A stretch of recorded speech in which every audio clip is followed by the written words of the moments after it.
Take 3? I don't know. The audio keeps cutting out, kind of like the old Roland video. So after the first segment, I usually record the intro, and then I cut that, and I record the rest of the video, just to check to make sure my audio was good. I tested my audio was running fine, so it's the software in terms of which I'm recording, which is kind of annoying. But welcome back to Elder Scrolls Lore. Make a shout out to the Discord chat. Feel free to join in the link in the description below or in the channel header, as well as take a shout out to Aries' channel for allowing me to use his music. And now, before we begin, there isn't too much news. I'm exhausted. I've only got 2 hours of sleep, so this is kind of annoying that it keeps doing this right now because I really want to go to bed. But that being said, got a schedule to keep.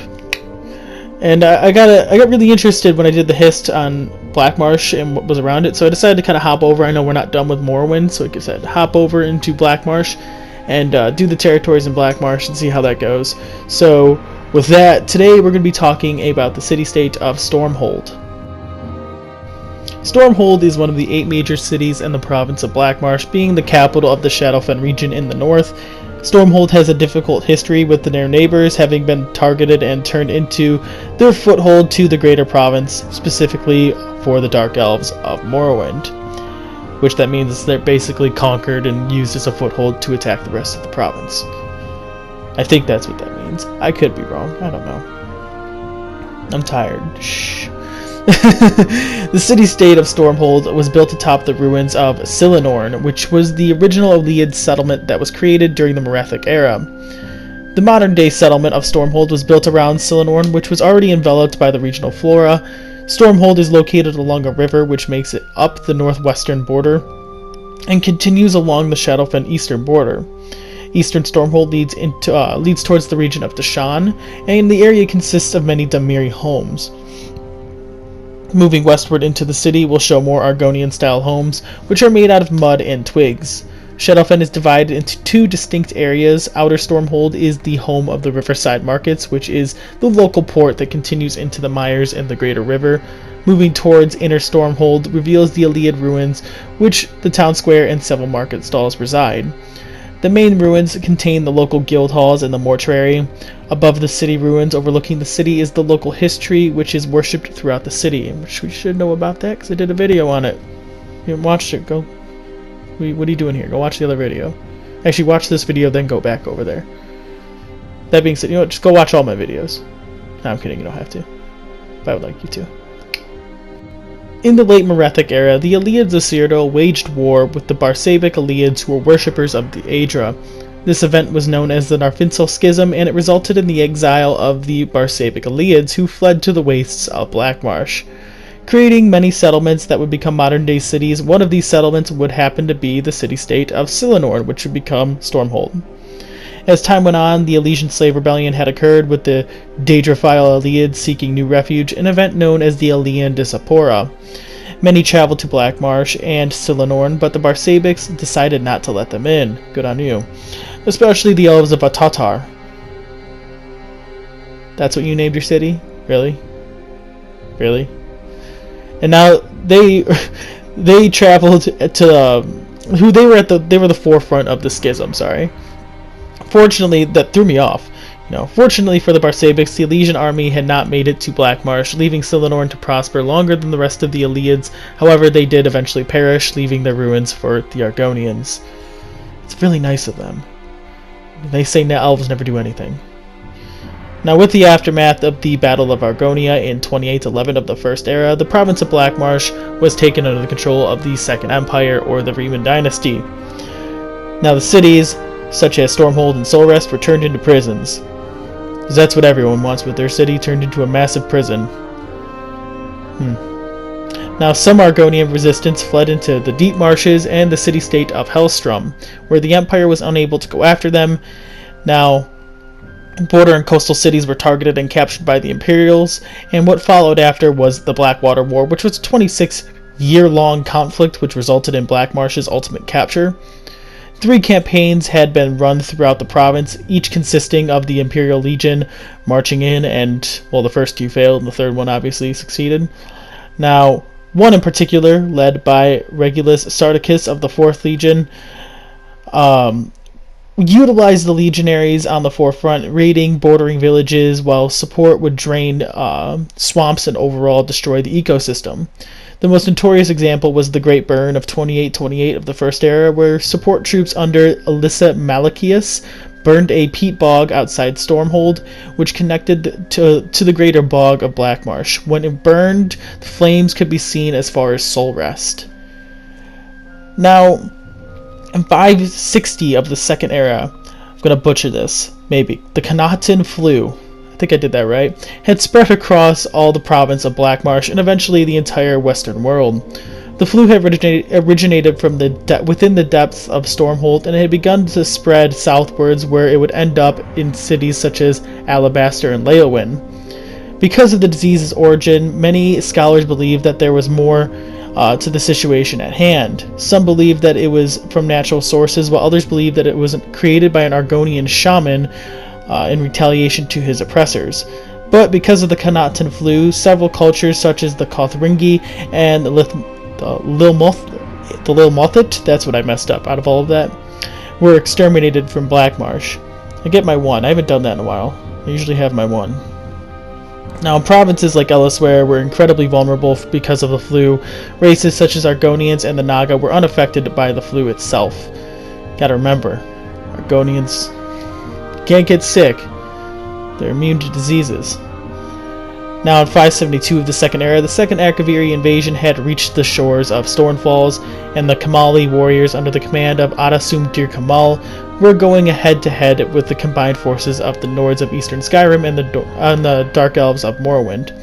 Alexia called her Dark Elves from all corners of the land to help her against a battle against the Akaviri. Before Galathil Dress could answer the call, from Thorn, Haytamine had rebelled against her tyrannical house Dress and answered the call from the Hist. With her Argonian army consisting of freed slaves and Archeans of Thornmarsh, Haytamine traveled towards the city-state of Stormhold, where she recruited Walks and Ash and the Shellbacks, a powerful militia of the city. With this army of Argonians, Haytamine joined the Nords and the Dunmer in their fight against the Akaviri. In the end, Dir Kamal's forces were defeated, and a new alliance is founded. The Ebonheart Pact would become one of the strongest alliances in history. Which, talk about an alliance, it's like, we won't talk about the Ebonheart Pact as much, but talk about an alliance of just like pure hatred. Everyone there can't stand each other. The Nords like to conquer the Dark Elves. The Dark Elves like to enslave the Argonians. I don't know how the Argonians and the Nords feel, but I'm sure there's some sort of dislike between them too. I don't know. During the interregnum of 582 of the Second Era, the city-state of Stormhold had become the capital of Blackmarsh.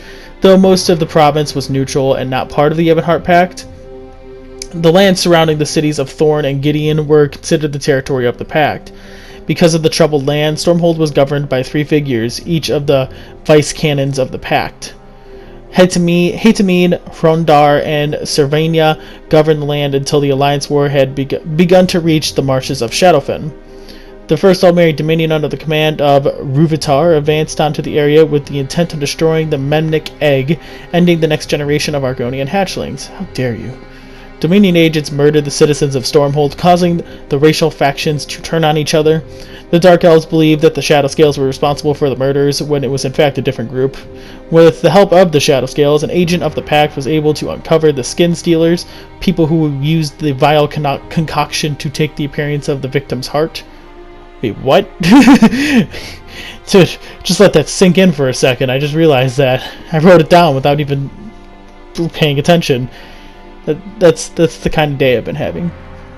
Now, with the information on hand, Shadowscales returned to the Deep Marsh, and the Vice Canon Hrondar disappeared. The Ebonheart Pact waged war with the Dominion, beginning in the redoubt of Tenmoir Walk. Now, during the Imperial Simulacrum of 389 to 399, Uriel Septim VII was imprisoned along with Talon Warhaft in the Deadlands by Yager Tharn. Blah blah blah, Staff of Chaos, we do this every city video. I don't know what to tell you at this point. At one point, the Eternal Champion had visited Stormhold in their quest to recover the pieces, and the city of Stormhold was under the rule of Queen Afiana. I'm going to go with that. Now, the Eternal Champion reached the city of Stormhold on the quest to find the seventh piece of the staff. Through visions with Silmaine, and the rumors of the people, the champion had traveled to the northern borderlands to the city of Stormhold in the province of Blackmarsh. There, the traveler ventured to the local conclave of Ball, where they met Idolan Lancaster, the leader of the cult. Lancaster gives the Eternal Champion a proposition where if they retrieve a stone tablet from the vaults of Gemin, then he would reveal the location of the piece. After finding the stone tablet in the ruins, Lancaster showed the way to Mirkwood, a deadly forest within the center of the province. It would be there that the Eternal Champion had obtained the seventh piece of the staff, and the champion had moved on to find the final piece of the staff somewhere in northern Tamriel. Now, it's unknown when this happened, so there's not much on the Fourth Era, so we're going to just go with this is an unknown era. When I say there's not much on the Fourth Era, there really isn't much. So, the prison of Stormhold has held an infamous reputation throughout the Empire due to the insanity that was the warden, Quinton Varus. The caverns of the Stormhold prison hold powerful crystals that Warden Varus wanted to use to end the corruption and the vileness within the Empire. Rumor had it that the overseers and the prisoners had gone mad, killing workers and digging the caves. This had lasted for quite some time until a prisoner known as Master Tunnel Rat had begun to rise throughout the prisoners' hierarchy, forming alliances with the fellow prisoners and workers. Eventually, Quintus Varus had uncovered the Stormhold crystal, which was the ultimate prize to begin with. Before he could retrieve the crystal, he was stopped by the Master Tunnel Rat and killed. With the warden dead, the prisoners escaped the prison and ended the warden's reign over the Stormhold prison. So minor events that we know the era of, but we don't know the specific date. In the Second Era, the leader of the Ebonheart Pact, Druun the Skald King, traveled throughout the provinces following artistic and philosophical pursuits, meeting artisans, performers, and traveling to places including Stormhold. This was before he assumed the throne of Windhelm in 572 of the Second Era. Sometime in the Fourth Era, the city-state of Stormhold was one of the many casualties during the Umbriel Crisis, though it was not directly attacked by the floating city. Rather, it was attacked by a zombie horde that followed it towards the north, Gideon, and into the south, and the south suffered the same, basically. But that is all we have today. I hope you guys enjoyed. This is a lot of fun to make. I liked going into Blackmarsh. We haven't done anything here yet, so it's been nice to get back into it. I managed to do all that history in one take. I usually mess up a lot. I think it's because I've had to read this 3 times. So with that, I hope you guys enjoyed. As always, please like and subscribe if you want more content like this. I've decided that at 1,000 subs I'll do a face reveal. Yeah. I guess that's news I could have put at the beginning, because I don't know how many of you guys are going to be back here by the time this...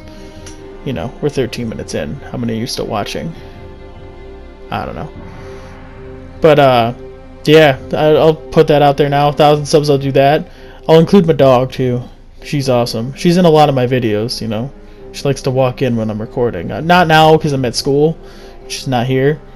But when I'm at home, like home, she always likes to come in. She knows when I'm recording, I swear. She just hears me and she's like, oh, I gotta go bug him. I love it. She's just as part of these videos as I am. She's like in half of them, probably. At least some sort in the background. I don't know, I have a lot of videos. But with that being said, I'll see you guys in the next video. Peace.